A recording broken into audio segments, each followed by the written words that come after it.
Polisi berhasil menangkap terduga pelaku pembunuhan ayah dan anak di Blora, yang ternyata memiliki hubungan keluarga dengan korban.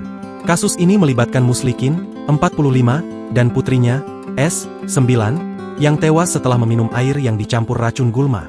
Kapolres Blora, AKBP Wawan Andi Susanto, mengungkapkan bahwa pelaku ditangkap di kota Samarinda, Kalimantan Timur, pada Selasa, 25 Februari 2025. Alhamdulillah, pelaku sudah ditangkap di Samarinda Kaltim kemarin, ujarnya saat dikonfirmasi Tribun Jateng pada Rabu, 26 Februari 2025. Wawan menambahkan bahwa pelaku masih memiliki hubungan keluarga dengan korban.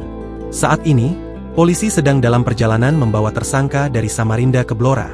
Muslikin dan putrinya sebelumnya ditemukan tewas akibat keracunan pada Jumat, 21 Februari 2025, sekitar pukul 19.30 waktu Indonesia Barat di rumah mereka.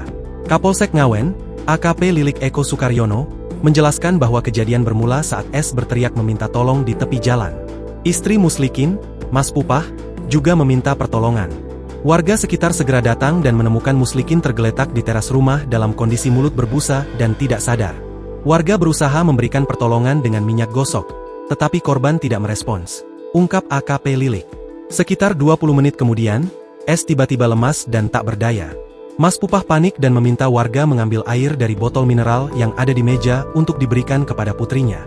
Namun, setelah meminum air tersebut, kondisi S semakin memburuk hingga dilarikan ke Puskesmas Rowobungkul, di mana nyawanya tidak dapat diselamatkan. Berdasarkan pemeriksaan Bidan Desa Sambonganyar, Muslikin juga dinyatakan meninggal di lokasi kejadian. Hasil identifikasi menunjukkan bahwa korban diduga meninggal akibat mengonsumsi air yang telah tercampur racun gulma, jelas AKP Lilik.